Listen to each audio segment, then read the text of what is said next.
Hi.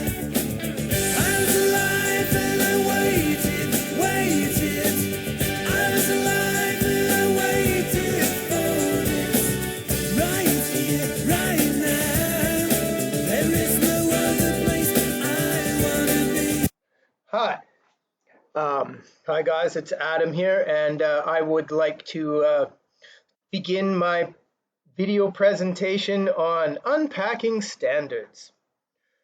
So this is the standard I selected, and it's about writing. It's ELA Common Core State Standards Initiative.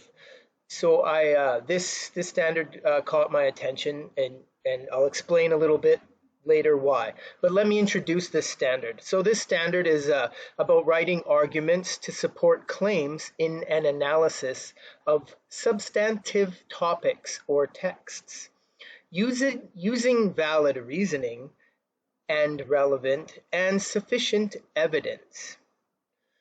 Basically writing an article that is relevant to the topic, that has reason-based logic and evidence and support to back up the information. You might want to call that quantitative evidence, or good dialectic is often a word for it, or using writing that has meaning behind it as support, and creating this is kind of a big standard category. Under this category, there are 5 substandards.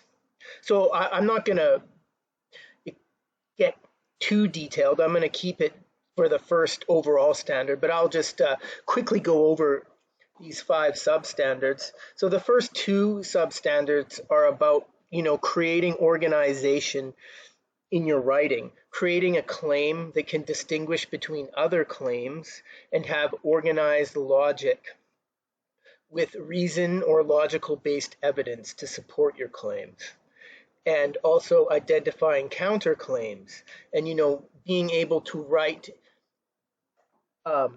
with organization and evidence, like creating a writing structure.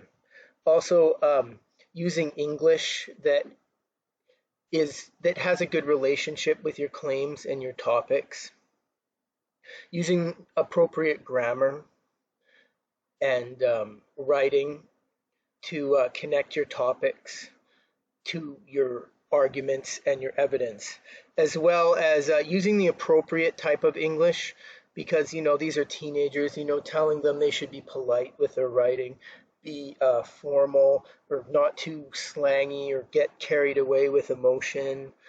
So trying to keep a professional tone, which is appropriate. So maybe if you're doing a news article, you can keep it newsy. Having an appropriate tone that matches your writing as well. And then also being able to make a conclusion. So these are what these substandards entail. So the reason I picked writing, it's actually quite a large part of my job. Although I'm primarily an ESL teacher, I coach advanced students for English speech and writing competitions and marketing presentations. So there's 2 big competitions at my school that I'm heavily involved in. And one is about international diplomacy, and the other is about marketing. So there's a huge competition, national-wide competition, called the United Nations Youth Diplomat. And it's composed of three, maybe 4 parts. I mean, I'm heavily involved in 2 of the parts. And one of them is world knowledge and awareness, being aware of this country's diplomatic situation, speech and writing competitions, which I do, and also drama presentation, which I also have to help in. And so this competition is packed with 21st century skills and current event topics. So I have to basically take junior high kids and really coach them every day. Like, this school takes this competition quite seriously. Anyway, and then also there's also another marketing competition for high school students in our city, students who are interested in pursuing a business career. And so they have to prepare a marketing presentation. And this also takes a lot of higher skill writing, like if you are presenting something to sell, you need to describe why it's appealing in a logical manner. And so, with the help of myself and another teacher, grade 10, 11 high school students here dissertate at college level literacy while learning how to organize and craft a written argument. So this is part of my job, so that's why I selected writing. So why is it important to be a good writer? Well, it helps student understand good structured writing. This is also everything I have here. I researched on the internet. This is evidence based.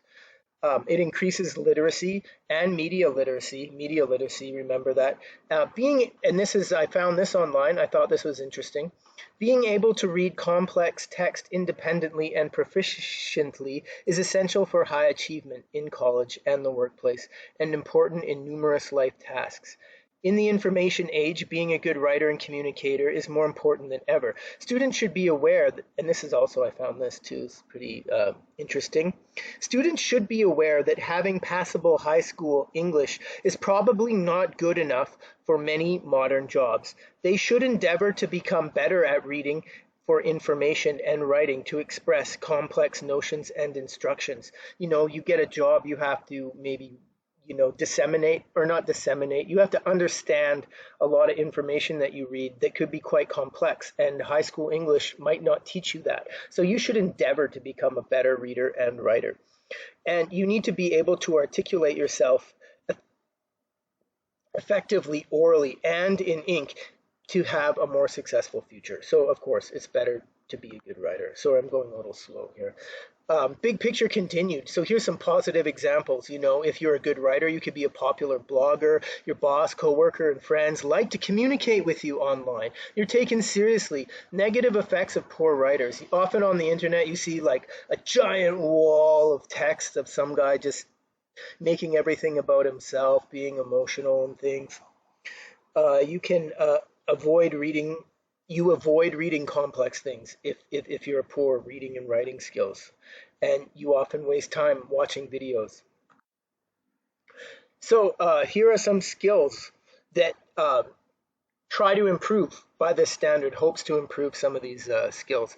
Read and understand small articles and essays. Relay information effectively. Understand basic rhetoric and dialectic and use it effectively. Write beyond just simple comprehension. Write, try to write more sophisticated and um, more detailed. Uh, Write with proper English. Write with an appropriate and balanced writing tone. Understand strengths and weaknesses of information that you read, and critical thinking. Enhance media literacy. And of course, improve your spelling, grammar, punctuation. So here's my first project. It's a media literacy project. I would that I that I chose. So I'd research 3 related news stories and explain why they are important. Give an example of fake news or misinformation relating to that news story. Also use reliable evidence to back your claim. Here's an online learning aid. You can use Focuswriter. It can be useful as a learning aid to help people focus and not get bogged down. It kind of clears out the noise and helps you writing. Also, onelook.com is kind of awesome. It's sort of a reverse dictionary. Like if you can't think of the word, you're like, oh, I need another word for sort of scared and shy. And then you can type in the meaning and then it will give you like 30 words. It's pretty cool. So if you kind of forget the word and you sort of know the meaning, you can type in the meaning and it will give you a bunch of words. Pretty awesome. And as a side note, media literacy is big here in Taiwan. Media literacy is part of Taiwan's education, so this is also something that is relevant in my workplace.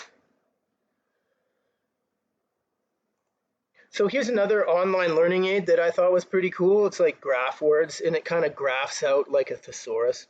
So the picture there, if you can see it, I typed in fight, and it kind of graphs out different aspects of words relating to fight. Semantic extension. So this also can help you, you know, give you more vocabulary suggestions and might get rid of some writer's block. All right, so here's my online learning assignment for the VC. Students can make their own daily page. So daily page is kind of like a journal sort of organizer about your own personal interests. So it can help you like visualize things like notes and stuff you have. So it can help you structure your writing. Here's my assignment. You can check it out by yourself, daily page. So after they list and organize their own daily page, they can use their daily page to base an engrossing writing episode about their lives.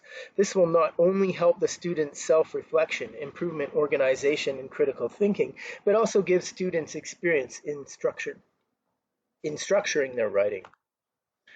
So this is how I will assess. Sorry, I'm going over, but you can watch it on ×2 speed. If the students are doing these assignments online, it is easy enough for me to keep updated and leave comments on their progress. The teacher will address common mishaps and writing hurdles that the class collectively struggles with, while making time to give individual pointers throughout the course of the project. Not only will students be marked on their spelling, punctuation, etc., but also on how eloquently and meaningfully they argue and substantiate their expressions. Therefore, reasoning, organization, and style, this includes politeness, are elements that should be refined and developed. Students need practice and in-class guidance. Writing, to become a better writer, you need to practice. You need to always practice. It's something you need to always constantly improve throughout your life. So assessment will be mainly taken from the result of the classwork, exercises, homework, and other examples of a written work, online or traditional, that the students wish to share. And here are my sources. It's slightly incomplete. You can check out all the sources when I hand it in at Moorland. And thank you for your time.